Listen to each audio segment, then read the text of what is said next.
Double Daily is daily Vikings entertainment. You like that? 3, 1, 2, 3. We just want the Vikings to win a Super Bowl before we die. I will ride with this group. Seriously, man. Please. And away we go. All right. Super Bowl week continues. Eventually, we'd like the Vikings to participate in this glorious week. They haven't in our lifetimes. Well, in Judd's lifetime, they participated in a few of them, but you don't really remember. No, because I was born, I think, for the first one, and that's about it. And then the last one, I think I was 7 years old. So, and I'm 54 now, so that just gives you an idea. That's nice. Life comes at you fast as a Vikings fan. A lot of time has passed. Life comes at you fast as a Vikings fan. So we're doing 2 more episodes today. We're kind of getting in. We love this time of year because it's all about roster speculation, and there's all sorts of news that's going to come down the pipeline in a few weeks from now. But yesterday, Colin Cowherd broke the internet with his Patriots-Vikings trade idea. And so we thought it'd be fun today here, and we'll hit you with a Write That Down episode and give you this will be our final predictions of the 2023-24 Write That Down season. But we figured, okay, Cowherd broke the internet yesterday. Let's collect the 3 most reckless and fun Vikings trade ideas that we have seen in the last month, and let's go through them on an episode today. Mm-hmm. So we're going to do that, presented by our friends at Quick Trip. They love themselves some reckless speculation at Quick Trip. They absolutely do. And they also love offering a wide array of product from their quality gas guarantee that I've been talking about for quite some time right now. If you're watching this, what you are looking at right now, which is new lower prices on all take-home meals at Quick Trip every single day, freshly prepared in their kitchen. We're talking about chicken, bacon, mac and cheese. We're talking about fettuccine Alfredo with grilled chicken, spaghetti and meatballs, meatloaf with mashed potatoes and gravy. It's all a Quick Trip. So next time you're filling up the car and you're like, okay, I got to still get dinner for the family. What am I going to do? Guess what? All you got to do is go inside the Quick Trip. Quick Trip takes care of all of your needs. So make your next stop Quick Trip. Let's just go through these here, and I want you guys to give 2 different grades. Let's do a number scale, 1 to 10, 10, and we're going to do it on 2 different fronts, 2 different criteria. 1 to 10 scale of recklessness, and then a 1 to 10 scale of whether you would consider it. 10 being, oh yeah, I would for sure consider this. 1 being 0 chance I would consider this. Sure. Okay. Okay. We'll start with the Cowherd one. Reckless speculation. And it sort of played off of a Jeremy Fowler report from ESPN, former Vikings beat writer, friend of the show, friend of the old radio show, Jeremy Fowler. So he had said on ESPN.com, people around the league are keeping an eye on the Minnesota Vikings at number 11. Mm-hmm. And I'm not ripping Jeremy here, but I love this type of reporting. Well, he's great at this now. Oh, yeah. He's a master. He comes out of the bullpen when Schefter's like, I don't know about me doing that, right? And he just throws gasoline on a fire. He's the Josh Hader of reckless spec. He's a firefighter, man. He's going to come out and just blow you away with his reckless speculation. Yeah, because it's not like I feel like there's a certain line of Schefter needs the actual info to go with something. Yes. Jeremy has an ear to the ground, and if he talked to 4 or 5 people, but they're not ready to make a trade with the Vikings, but there's enough steam, then he can report that people around the league are keeping an eye on the Vikings at 11, right? Shefty wants to break the transaction. Shefty wants the transaction. He wants to be first to say, I got the transaction. Fowler, he just goes around investigating. Fowler wants to light the fire. Schefter wants to tell you how the fire was lit, and that he's going to confirm that there's a fire, okay? Fowler is a football arsonist. Which I have Schefter. which I have great appreciation for. He is a football arsonist. He lights the match, dumps the gasoline, and walks away. So people around the league are keeping an eye on the Minnesota Vikings at 11. They did a lot of quarterback homework last offseason and could eventually target a quarterback high in the draft when free agent Kirk Cousins' future might take him elsewhere. But moving from number 11 to the top 3 would cost Kwesi Adofo-Mensah a ton of draft capital. Upon hearing this, Colin Cowherd took to his radio show and threw out an idea. The Patriots trade the number 3 to the Vikings, And the Vikings would then trade the number 11, so they'd swap the 3 and the 11, a 2025 first rounder, and Justin Jefferson. Reckless speculation. And he continued by saying, what does New England desperately need? A playmaker.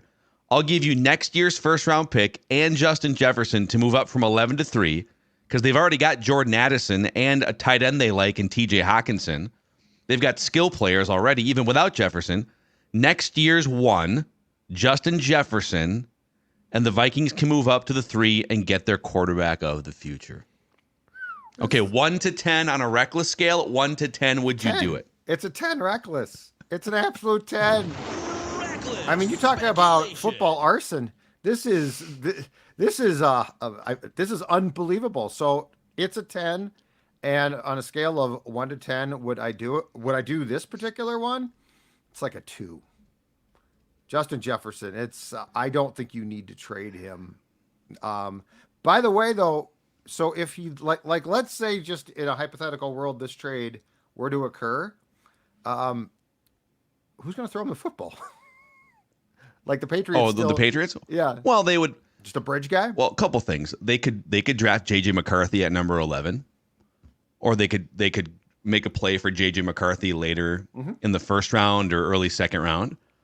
They could go get, it's pretty much what we're talking about with the Vikings, right? Like if the Vikings don't get one of the top 3 quarterbacks, okay, then they would probably go grab somebody later in the draft, like late first round, move back in, guy. Yeah, I or guess. go get yourself bring Jacoby Brissett back to New England for a bridge run, right? This is too rich, though. This is too rich, and I think part of it actually, what Cowherd's doing makes more sense than I think he got credit for on X, because people just crapped all over. well, they did. And Justin Jefferson has to be paid. Like that's the one thing that I think he's probably taking into account is Justin Jefferson's going to break the bank. Now, I think Patriots he's have going to break cap the bank space, right? here.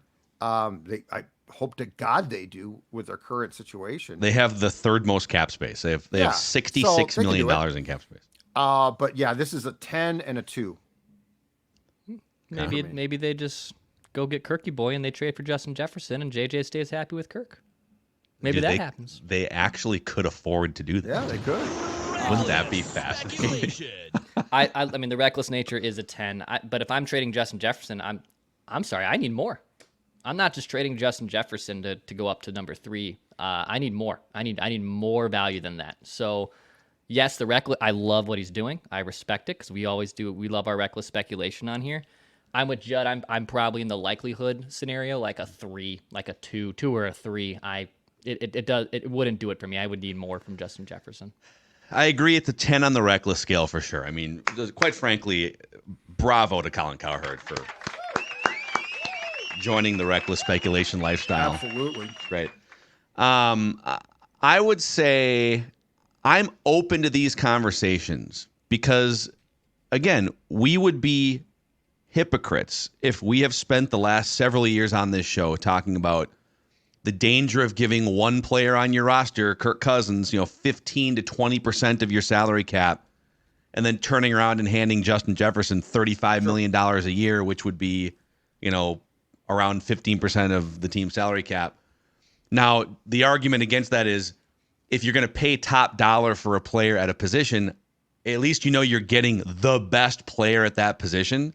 Because you're looking to create value on your roster. You're not going to build a great roster by paying top dollar for everything. So I'll pay top dollar for an edge if I get the best edge or a top 5 edge, right? I mean, Kirk is not top 5 at his position, but for years and years he's had top of the line cap hits. So I'm more willing to pay Justin Jefferson top of the market price than Kirk Cousins top of the market price. But if we're talking about a team coming in and saying, hey, you can get the number 3 overall pick and you can get one of those 3 dudes to lead your franchise on a rookie scale contract for the next 5 years, and you still have Jordan Addison, who might be a number 1 wide receiver. Now, you'd probably have to go draft a wide receiver as well at some point because you don't have a ton of depth there. I'm open to this conversation, but I don't love the makeup of this particular trade. So it's like a 3 for me on a would you do it. But I'm not like, I'll take your call. I will take God, your you call. gotta take I will all read your calls. text message Yeah. No. until a contract is signed. You've got to do that. I think what's too rich for my blood in this proposal is also throwing in my 2025 first round pick. Like if you're going to get Jefferson and we're going to swap first round picks. But they're going to want more than just a player to make that swap. Yeah, They're and gonna I'll be want willing to draft talk capital. more picks, but I'm just saying, am I really going to give you my 2025 first and Jefferson, or are we talking about my 2025 second round pick? And just to be clear, so the league has decided in their valuation of picks that like a 2025 first is akin to a second round pick. They always drop them by a year when you're trading out of them. But that being said, I don't think I'm trading you my 2025 first. But like you just said, Phil, I'll take your call. I'll talk turkey with you. Yeah, we'll take it. I'll talk about it. I'll put it on speaker and set it down on the counter while I do some other things. But Yeah, I I'm got washing one. dishes right I got now. one. Like, got one ear on the call. Exactly right. But no, this is I love this because I just think it's great fun. But yeah, this is a 10. Like this is Cowherd took that Fowler report and just like accelerated it by 20. We need like a reckless speculation alarm or something. You know, like oh man, here we go.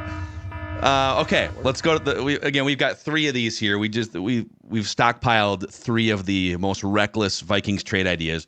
So let's go to number 2 here. I would call this one Pro Football Network going all in on behalf of Kwesi. Now, we did this last week just quickly in a mock draft form in our I Want to Mock segment, but let's flesh it out here. Yep. So Pro Football Network has the Vikings trading up to the number 2 overall pick and drafting Jaden Daniels. So I believe it goes Caleb Williams, number 1 in this mock, and then the Vikings trading up to get Jaden Daniels, and then Drake May would be the one that they're passing on. And the projected trade would be Reckless speculation. the Vikings get the 2, the Commanders get the 11, so you swap those picks.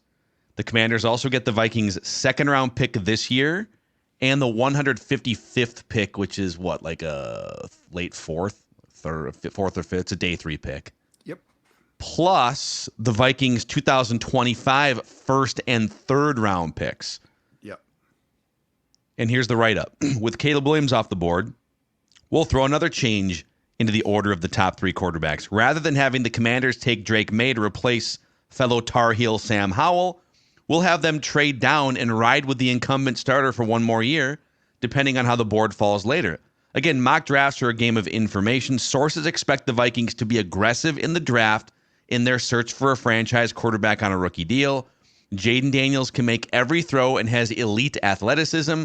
If the Vikings put a guy with his upside in an offense with Jordan Addison and Justin Jefferson, they'll have a chance to contend for a Super Bowl if the LSU quarterback reaches his potential. 1 to 10 scale of recklessness, and would you do it? 1 to 10 scale of recklessness, I would put this at a 7. So it's certainly not. It's not the Cowherd, I'm going to trade you Justin Jefferson. It's reckless, though. And by the way, just to be very clear, appreciated by this show. Appreciated. So the higher your scale of recklessness, the more that I actually appreciate what you try to do. Yeah. And then would I do it? This to me is way more plausible. Now, I don't think Washington's going to trade that pick. I think there's a better chance that Cowherd's right. It would actually be the Patriots would trade their pick, but that's just a gut feeling. But that trade right there, on a scale of would I do it, I'm going to put it an 8. Ooh. I like this. This is a very realistic. This is a very realistic suggestion. Yeah. So you'd be without next year's first, but okay.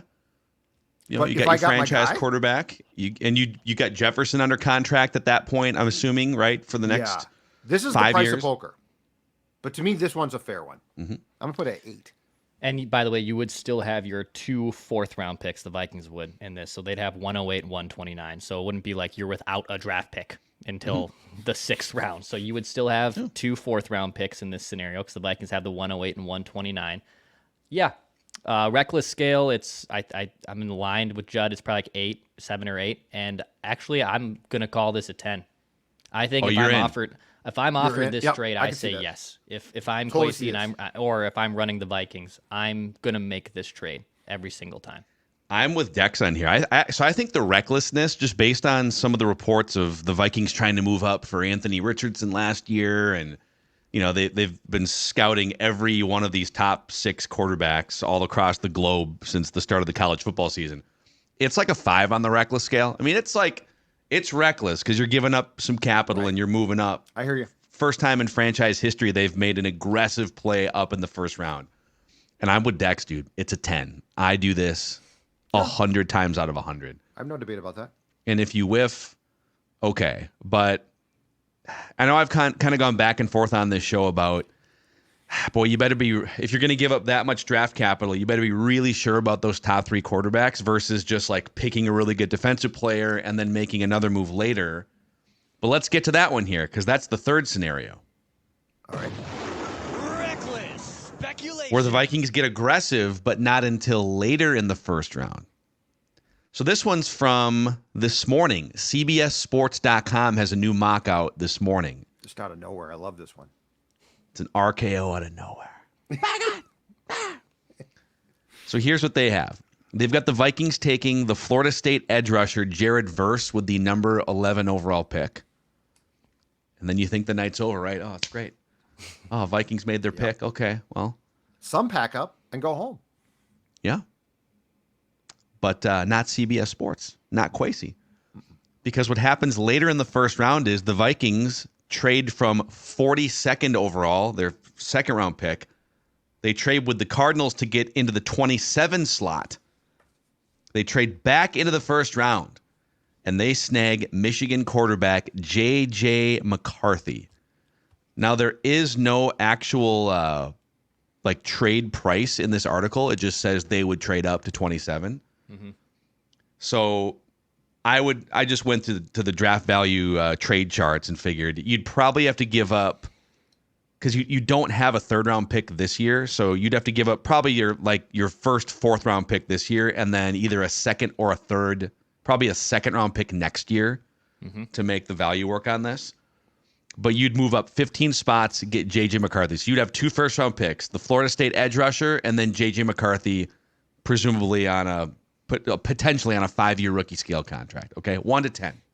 So I don't mean to say this isn't reckless, because it obviously is, and it's the excitement too, right? Like when the Vikings traded up to get Teddy, that was an RKO out of nowhere, right? No one saw that coming, as we just kind of said off the top here. Oh my God! But so on the reckless scale, to me, it's like a 6. It's a 6 because actually, I think this makes sense. A lot of teams could do this. A lot of teams could jump up to get the 5th-year option on one of those quarterbacks, Michael Penix, J.J. McCarthy, et cetera, at the end of the first. In terms of the likelihood of me doing this, I would put it at about a 7. I would put this at about a 7. I can see the Vikings doing this. I would certainly not be upset if the Vikings pulled something off like this. It would still allow you obviously to make a pick at 11 for a good defensive player. You would still have potentially obviously your second round pick right in this year's draft too. So the Vikings they'd give up the 42, right? They give up the 42 to get up to 27. So the second's gone. Regardless, I still like the idea of this, of getting a future quarterback while also still addressing your defense early. So yeah, I would do this. The Teddy trade, just for a point of reference, was a 2nd and 4th round picks from the Vikings in that draft. So Phil, you're probably very close. Mm-hmm. I think the recklessness of this is about a 2. I don't think it's reckless at all. I think it's entirely plausible. Again, as we've discussed before, because if you do this, which I could see the Vikings doing, this gives you the 5th-year option on McCarthy, and you want that. So if you're going to draft a quarterback that you deem to be your guy, so it's not Jaron Hall, let's take a look, see, he might be good, he might not be. But if this is going to be a quarterback that you're going to take late first round or second round, and he is going to be, in your mind, a starting QB, you want the extra year, despite the fact that it's not cheap. You want that option because it now gives you more time to strategize with that player. So I think it's about a 2 on the reckless. And if this came to pass, like if the Vikings don't go up and as you said, Phil, they're at 11, they make their pick, and we're all like, okay, that's it for the night. I'd put this at about an 8. I would do this. This is the most realistic. This borders on, dare I say it, not even being reckless. No, it's like a 1 or a 2 on the reckless scale. Yeah. It's a 10 for me on the would you do it scale. I would do either one of these trades to get a quarterback. And my question remains, and only Kwesi and Kevin O'Connell can answer this. What is the gap between all these quarterbacks on your board? What, in terms of, are any of them future MVP candidates if they reach their peak? Because I'd be looking to hit a home run here. I'd be looking to find a Josh Allen. I'd be looking to find a Patrick Mahomes.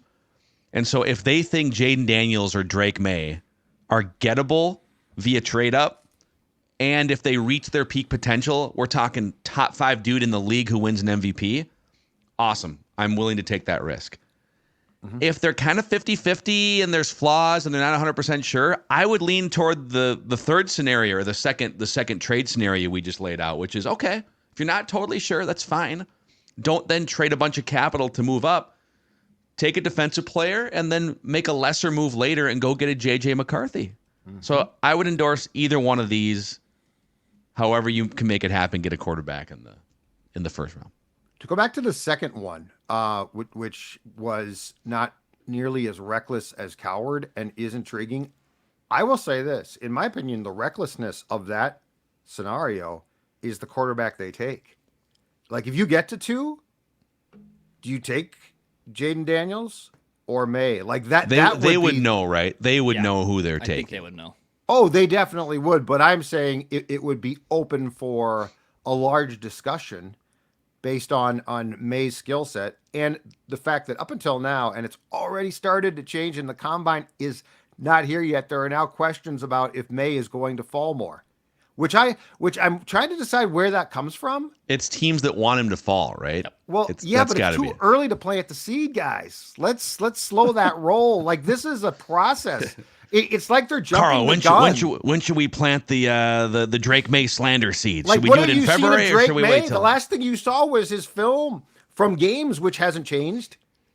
So, like, let's slow our roll, Lee. Do you think we need to wait till the combine to slander Drake May and hope that's when it ordinarily happens? We should do that. We should put out a smear campaign to get him to fall to 11. What can we do? Well, it would probably get us sued, but I mean, there are ways. Well, no, I mean, we wouldn't do it publicly. You know, we'd create a fake email address or something. Drake May's uncle at gmail.com. That's like Warren Sapp, man. Day of the draft. He's got a chronically bad ankle. You want to stay away. Bob Actually, May. You know what you send him? A Laramie Tunsil mask. And say, come on, man, just for fun. Yeah. Shoot me a picture. Dude's high all the time. No one's going to show it, Drake. No one's ever going to see this. It's just for us. It's going to be fun. Come on, man. So, yeah, let us know in the YouTube comment sections. Okay, where are you at on the reckless scale, and where are you at in terms of whether you would do any of these 3 Cowherd scenarios here? I do have a mock for you guys as well. Mock!